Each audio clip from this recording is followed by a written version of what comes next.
পরে কিন্তু একে একে সব আসছে, মানে একমাত্র আমাদের মুমিন ভাবি ছাড়া সেদিনের প্রোগ্রামে মানে সবার নারাজি। আমি কেন যাব?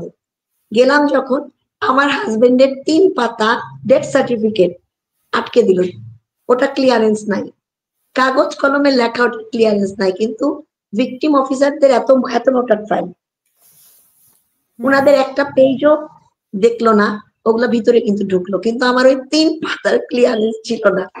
কারণ প্রফেসর ইউনূসের কাছে আমি বলবো যে আমার হাজবেন্ডের ডেড বডির এতগুলো ডেথ সার্টিফিকেট, এক এক ডেটে এক এক দিন এক একটা লাশ তারা রিসিভ করেছে।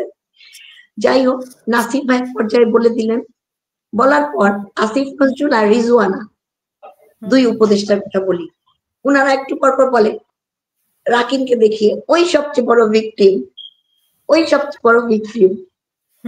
হ্যাঁ, তো তারপরেও যাই হোক, নাসির ভাই সেদিন পর্যন্ত হাসিন ভাইও যথেষ্ট সাপোর্ট দিয়েছিলেন, আমরা কিছুটা বলতে পেরেছিলাম ওনাকে, কিছুটা, খুব সামান্য। তবে প্রফেসর ইউনূস বললেন যে যা কিছু বলা হয়েছিল যে আমাদের ক্যান্টনমেন্টে থাকার জন্য নিরাপত্তা, আমাদের যাদের চাকরি হয়নি চাকরির ব্যবস্থা, এটা এই মুহূর্ত থেকেই যেন ব্যবস্থা নেওয়া হয়। ঠিক তার 2 দিন পরে আমি ফোন দিলাম এজির কর্ড মেজর সালমানকে, তো ফোন করে আমি কথাগুলো বললাম, বলার পরে আমি বললাম যে ভাই আমার তো টাকা পয়সার মারাত্মক সমস্যা, আমার লোনটা যতক্ষণ শোধ না হয়েছে আমাকে স্বপ্নচূড়ায় একটা বাসার ব্যবস্থা করে দেন। স্বপ্নচূড়ায় তো ভাড়া দিয়ে থাকতে হয়, কিন্তু ভাড়া তো কম দিতে হয়, অফিসার ফ্যামিলিরা কম ভাড়া দিয়ে থাকে, এখানে যদি আমি থাকতে পারি তাহলে আমার লোন শোধ করতে পারবো। তখন উনি আমাকে বলে ডিসেম্বরের 8 তারিখে নাকি আমার নামে চাবি দেওয়া হয়ে গেছে। তখন আমি বলতেছি ভাই আজকে হলো জানুয়ারি মাসের 2 তারিখ, আমি এর আগে কারোর কাছে বাসায় চাইনি, তাহলে আমাকে 8 তারিখে, গত মাসের 8 তারিখে কিভাবে চাবি দিল? তখন আমাকে বলতেছে উনি, না না ভাবি আমি কনফার্ম, এই যে রেজিস্টারে লেখা আছে। তারপরে আপনি উঠবেন কবে বলেন? তখন আমি বললাম ভাই আমি তো কাউকে জানাই নাই, আপনি কোথাও কি ভুল করছেন? তখন বলে কি আচ্ছা স্যারের নামটা বলেন। তখন আমি বললাম পিলখানায় আমার হাজবেন্ড শহীদ হয়েছিল, মেজর তানভীর। তখন উনি বলেছে আমাকে খুব অনুনয় করে একটা চিঠি লিখতে হবে সেনাপ্রধান বরাবর, উনি তারপরে বিবেচনা করবেন আমাকে একটা চাকরি এবং একটা বাসা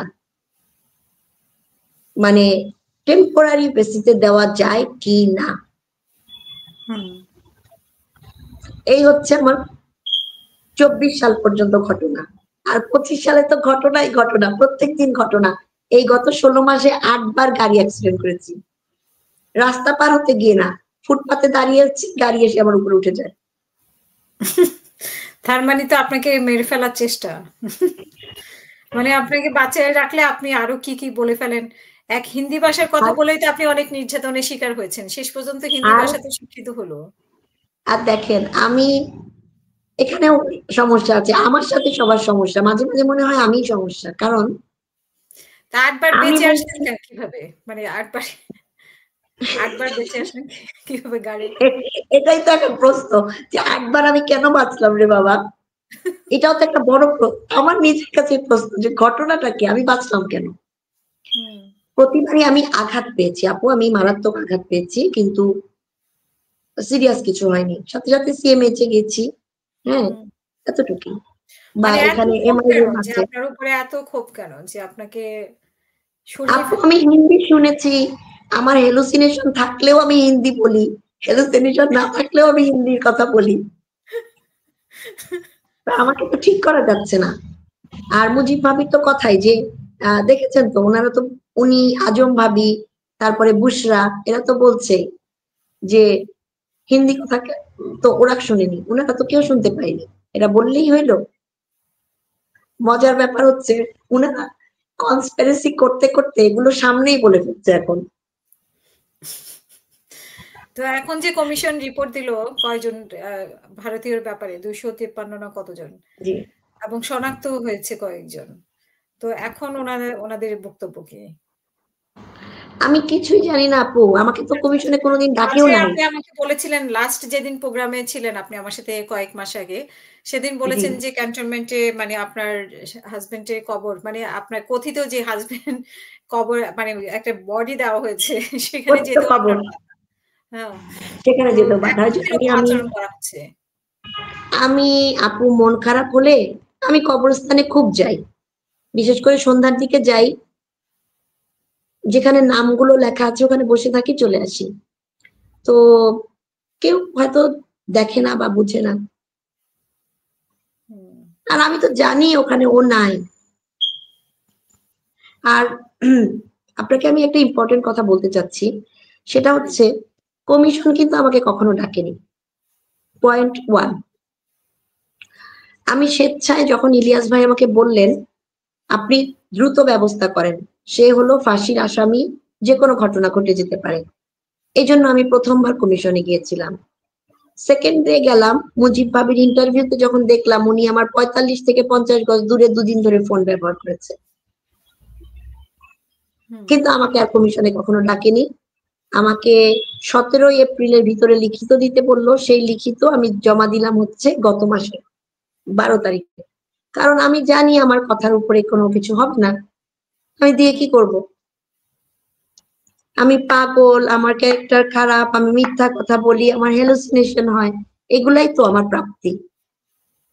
মানে এই যে BA 5987 বলে যে একটা অফিসার ছিল, হুম, মানে যদি সম্ভবত এটাকেও ভ্যানিশ করে দেওয়া হতো, যে ওদিন তানভীর নামে কেউ ছিল না, উনি কোথার থেকে ভিতরে ঢুকলো, মানে বিষয়টা এমনই হতো, আমার কাছে এটাই মনে হয়। যেমন দেখেন মেজর জায়েদি মানে ভাই যে কোনোভাবে বাসাটা, তানভীর ভাইকে আর আপনাকে মাইনাস করে বিষয়টা চালাতে পারলেই বেঁচে যেত মানে আরকি। ওনারা যে কত ভুল করেছে, যে 22 জানুয়ারি যখন ওর আর্মিতে ব্যাকের মানে পোস্টিং অর্ডার আসে, ওকে আর্মিতে ফেরত না নিয়ে ওরা যে কত বড় ভুল করেছে, যার কারণে আমি এখন পর্যন্ত, আমি মরে গেলেও তো এনএসজি আমি মানে এই কথাগুলো তো থেকেই যাবে। আমি যতবার বলি এনএসজি, আমাদের ক্যাপ্টেন সোবাইল ভাই ততবারই বলে আমি ওই সময় আমার যে অবস্থা ছিল, আমার হ্যালুসিনেশন। তো আমার কি 25 সালেও হ্যালুসিনেশন? আপু আপনি তো আমাকে দেখেছেন, আমাকে মনে হয় আমার হ্যালুসিনেশন চলে। এখন উনারা দেখে উনারা দেখে কি বলবো মানে। আর আর আরেকটা জিনিস হচ্ছে, মিসিং বডি তো একটা না, এটা তো মেজর জেনারেল,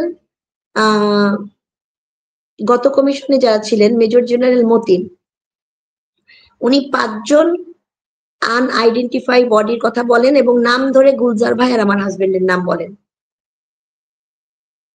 জি। ঠিক আছে, এই একটা আছে। আমি এখন ইম্পর্টেন্ট কথাগুলো বলে নিই।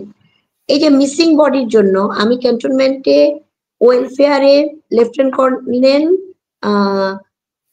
আহমেদ শরীফ ভাইকে ফোন করতাম, করে আমি বলতাম যে আমি কিভাবে চিফ পর্যন্ত কথাটা পৌঁছাবো, কিন্তু উনি এইটা হবে না, একবার রাষ্ট্রীয়ভাবে দাফন হয়ে গেছে, এটা আর কোনো কিছু করা সম্ভব না।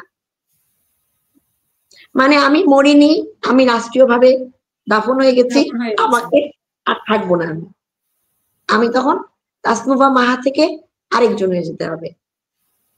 জিনিসটা তো মানে এমন। এটা কোনোভাবেই খুঁজে বের করা যাবে না যে আপনি না, বেঁচে আছেন কিনা। না, আরে ভারত পারমিশন দিবে না, ব্যাপারটা তো এখানে। তখন পর্যন্ত তো ভিতরে এই চলছিল, আমি তো এই জন্যই শুধুমাত্র চিফকে বলতে চাই, আমি কাউকে বলতে চাই না। আজকে কথাগুলো না শোনার কারণেই কিন্তু এই রাষ্ট্র হয়েছে। আমি যদি চিফকে একবার বলতাম, উনি যদি তখন কথাগুলো না রাখতেন, বা ডিএনএ টেস্ট করা, কিংবা আমার সাথে এতদিন ডিপ্রাইভ করা হয়েছে, এখন পর্যন্ত আমাকে জব দেওয়া হয়নি, আমার অন্যদের ব্যাংক লোনে আপনার 3% হচ্ছে ইন্টারেস্ট, আর আমার ব্যাংক লোনে 9 থেকে 11 এর মধ্যে উঠানামা করে ইন্টারেস্টটা।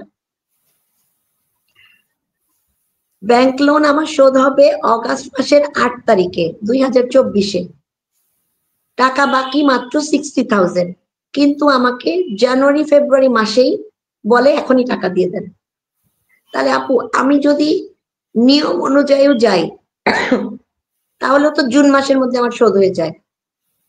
আমি নিয়ম অনুযায়ী যাচ্ছিলাম, তাতে আমার আগে শোধ হয়ে যায়। তাহলে আমাকে কেন ট্রাস্ট ব্যাংক থেকে এরকম প্রেসার করা হবে? আমি এগুলো আসলে চিফকে বলতে চেয়েছিলাম, যে যত কথাই বলুক, চিফকে সিনিয়র, আমরা আর্মিতে কিছু জিনিস মেনে চলি তো, যে সিনিয়র যা বলবে তাই ঠিক। হাজবেন্ডও একই জিনিস শিখিয়েছে, যার জন্য মুজিব ভাবি যেহেতু সবকিছু লিড দিচ্ছে, আর যেহেতু মুজিব ভাই এটার মধ্যে ইনভলভ, তো মুজিব ভাই ভাবি এনি হাউ চাইবে আমি যেন সামনে না আসি, কারণ আমি একলাই তো ওনার জন্য যথেষ্ট।